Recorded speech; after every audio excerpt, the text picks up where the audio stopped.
आज हम बात करते हैं रिकर्शन ट्री मेथड की। Recursion tree method is also one of the method to solve the recurrence relations. जैसे हमारे पास अलग अलग मेथड्स हैं, आइटरेशन मेथड है, हमारे पास सब्स्टिट्यूशन मेथड है, मास्टर मेथड है। Similarly we have the recursion tree method. इससे प्रीवियस वीडियो में हम लोगों ने बात की थी आइटरेशन मेथड की। आइटरेशन मेथड में हम लोग क्या कर रहे थे, हर स्टेप पर जो भी हमारा रिकरेंस रिलेशन है, जो भी हमारा एक्सप्रेशन है, उसको एक्सपेंड करते हुए जा रहे थे इन द स्मॉलर साइज इनपुट्स। ठीक है, यहां पर भी हम क्या करेंगे, अपने एक्सप्रेशन को एक्सपेंड करेंगे in the smaller size inputs, but यहां पर हम उसको एक्सपेंड करेंगे in the form of tree. We will build a tree. ठीक है, अब जब एक ट्री होगा तो ट्री कुछ इस तरह से होगा। सो ट्री विल बी, यहां पर कुछ कुछ इसके अंदर नोड्स होंगे, कुछ कुछ एजेस होंगे। सो ये मैं एज्यूम करके चल रहा हूं, कुछ इस तरह का कोई ट्री बनेगा। इसमें कुछ कुछ लेवल्स होंगे, this is level 0, this is level 1, this is level 2। अब हर एक लेवल पे जो नोड्स हैं, ये नोड्स क्या रिप्रेजेंट कर रही हैं? ये नोड रिप्रेजेंट कर रही है the cost to solve this sub problem. जैसे कि this node is representing the cost to solve this sub problem. Similarly this node is representing the cost for solving this sub problem. So हम क्या करेंगे इस method में, हम क्या करेंगे, हर एक लेवल पे जितने भी नोड्स हैं, लेट्स से इस लेवल पे 2 नोड हैं, दोनों नोड की कॉस्ट को सम करेंगे। ठीक है, तो इसका सम आ जाएगा। सिमिलरली हम इस लेवल पे 4 नोड्स हैं, चारों का सम करेंगे। इस पे एक नोड है, 1 ओनली। फिर हम तो हर एक लेवल पे सम करने से क्या हुआ, उस लेवल की कॉस्ट आ गई, पर लेवल कॉस्ट आ गई मेरे पास। फिर हम क्या करेंगे, सभी लेवल्स की कॉस्ट को सम कर देंगे, तो हमारे पास क्या जाएगा, टोटल कॉस्ट आ जाएगी। तो टोटल कॉस्ट आने के बाद दिस इज, फिर उस एक्सप्रेशन को हम सॉल्व कर लेंगे। So we will get the solution. अब इस रिकर्शन ट्री मेथड को हमारे लिए कहां हेल्पफुल है? एक्चुअली हमारे पास एक मेथड होता है सब्स्टिट्यूशन मेथड। सब्स्टिट्यूशन मेथड में हमें क्या करना होता है कि कोई भी एक्सप्रेशन इसको सॉल्व करना है, उसके करस्पॉन्डिंग हमें एक सॉल्यूशन एज्यूम करना होता है, गेस करना होता है पहले से, और फिर मैथमेटिकल इंडक्शन से उसको प्रूव करना होता है। बट अगर कभी कभी हमारे पास एक्सप्रेशन है जिसके करस्पॉन्डिंग हम सॉल्यूशन नहीं गेस कर पाए, या हमारे लिए कोई बहुत ही अनफैमिलियर एक्सप्रेशन है जिसके करस्पॉन्डिंग हम सॉल्यूशन ना गेस कर पाए, in that scenarios we should go for the recursion tree method, and recursion tree method is the easiest method, and recursion tree method is helpful where the algorithm is using the divide and conquer approach. अगर ऐसे algorithm है जिसने divide and conquer design algorithm को use किया हुआ है, so there we can use the recursion tree method. So अगर let's say मुझे एक रिकर्शन मुझे गिवन है, सॉरी रिकरेंस रिलेशन मुझे गिवन है, जहां पर tn equal to this one. इसका मीनिंग क्या है, इसको समझने की कोशिश करें जरा। जब मेरी प्रॉब्लम का साइज n है, tn प्रॉब्लम का साइज n है, उस केस में टाइम कॉम्प्लेक्सिटी अगर n1 हो गया तो टाइम कॉम्प्लेक्सिटी क्या हो जाएगी, 1, ऑर्डर ऑफ 1। बट अगर n मींस साइज, प्रॉब्लम का साइज 1 से ग्रेटर है, तो मैं अपनी इस बड़ी प्रॉब्लम को tn को, जिसका साइज है n, इसको 2 छोटी सब प्रॉब्लम में डिवाइड करूंगा। पहले साइज कितना था n, यहां कितना रहा n/2, और इसको, इन प्रॉब्लम को सोल्व करने में मुझे तो टाइम लग रहा है, दैट इज n। ठीक है, सो इसका हम रिकर्शन ट्री फॉर्म करते हैं। In the step 1, in the first step, originally मेरे पास प्रॉब्लम का साइज क्या है, n। ठीक है, सेकंड स्टेप में क्या हम ये कह सकते हैं दैट नेक्स्ट टाइम यहां पर साइज क्या था n, नेक्स्ट टाइम यहां पर साइज क्या हो जाएगा, it will become the size tn था n/2। Next time size of the problem will become, sub problem will be tn/2 and tn/2, और इन दोनों प्रॉब्लम को सॉल्व करने में इन दोनों की कॉस्ट क्या, दैट इज n। ठीक है, देखो अब ये जो हो गया रूट लेवल हो गया, उसके बाद ये 2 सब प्रॉब्लम्स हो गई, ये 2 चाइल्ड्स हो गए। अब इनको फिर से सॉल्व करना है। इनको सॉल्व करने के लिए फर्दर मेरे पास ब्रेकेज आएगा। ब्रेकेज करने के लिए मैं क्या करूंगा, this is tn/2 and then this is tn/2। अब ये था ना, अब इस सब प्रॉब्लम्स को जब मैं फिर से सॉल्व करूंगा, यहां साइज n था तो यहाँ n/2 हो गया था, अब साइज n/2 है तो कितना हो जाएगा यहाँ पर n/4। सो यहाँ पर क्या हो जाएगा, it will become n/4, tn/4 या 2⁻²। और क्योंकि हर बार ये 2 सब प्रॉब्लम में डिवाइड हो रहा है, सो दिस इज n/2²। और यहां पर कॉस्ट कितनी आएगी, जो भी ओरिजिनल साइज है, यहां साइज n था तो n आया, अब यहां साइज n/2 है तो यहां पर साइज क्या हो जाएगा, n/2। Similarly with the same case, क्योंकि यहां भी n/2 है प्रॉब्लम का सब प्रॉब्लम का size, so this will be n/2, this is tn/2²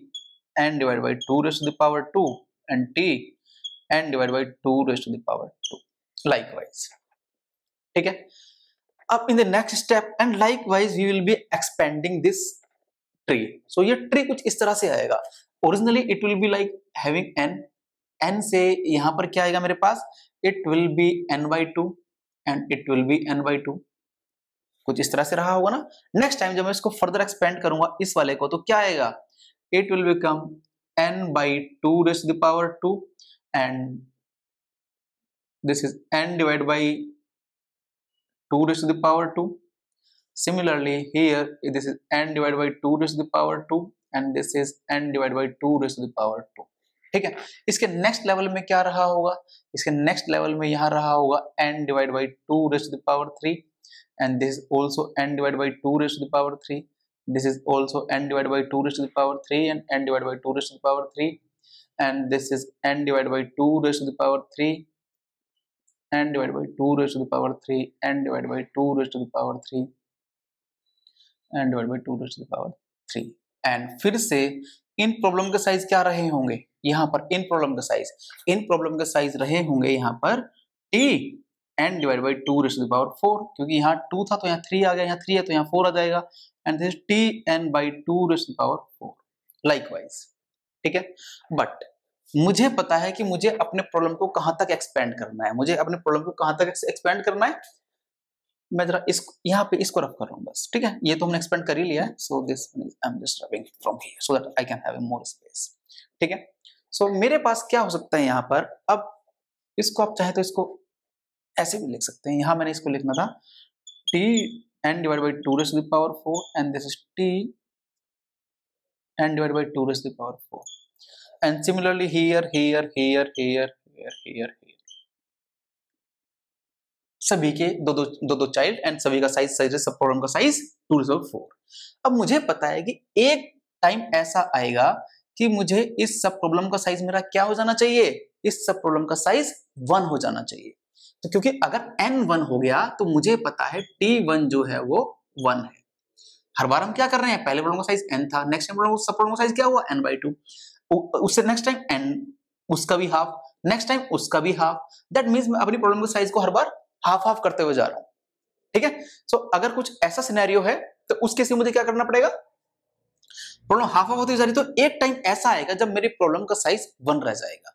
जब 1 रह जाएगा तो वो मुझे 1 किस लेवल पे मिल रहा है, कितने टाइम बाद मिल रहा है, कितने स्टेप बाद मिल रहा है, वो मुझे देखना है. सो मैं एज्यूम कर रहा हूं, I am just assuming like this one, कि यहां पर t1 रहा होगा आफ्टर सम स्टेप्स, ये कुछ t1 हो गया होगा मेरी प्रॉब्लम का size. And likewise it will be t of 1 for everyone, t of 1 for everyone. ठीक है, सो ये हम ऐसे डॉट डॉट डॉट करके कर सकते हैं, उसमें कोई इशू नहीं. ठीक है, हाँ जी, चले. सो अब मुझे ये देखना है, देखो यार, initially this is the level 0, this is the level 0, this is the level 1, this is the level 2, this is the level 3. Likewise how many levels will be there, जब मेरी प्रॉब्लम का साइज क्या रह गया होगा, 1 रह गया होगा. देखो जब मैं इसमें देखो फर्स्ट स्टेप में था, यहां से यहां था, ये मैंने एक स्टेप तो किया, प्रॉब्लम का साइज कितना हो गया था, half, means 2 raise to the power 1. In one step this is 2 raise to the power 1. In the second step, the problem size reduced to 2 raised to the power 2. In the third step, problem size reduced to 3. So if I say, I'm just assuming like this one, let after k steps, my problem reduced to size.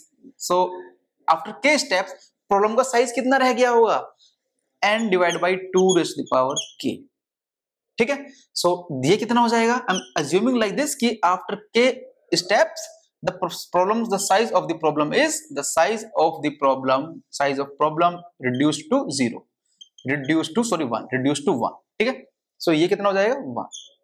भाई यहाँ next time n 2 था, next time 2 4 हो जाएगा, उससे next 2 5 हो जाएगा, उससे next 2 k हो जाएगा. सो लास्ट में जब ये t1 को हमने लिखा है तो माइट बी ये कितना रहा होगा, t n divide by 2 raise to the power k. इसको हमने 1 एज्यूम किया, तो यहाँ पर n is equal to 2 raise to the power k and k taking log on both sides. So taking log on both sides, this will be log of 2 raised to the power k, where this is log n, actually this is log n, दोनों तरफ log लिया. ठीक है, so k आगे आ जाएगा, so this is log n and this is k log 2 of 2. So this will become k equal to log n, क्योंकि ये term क्या बन जाएंगी 1.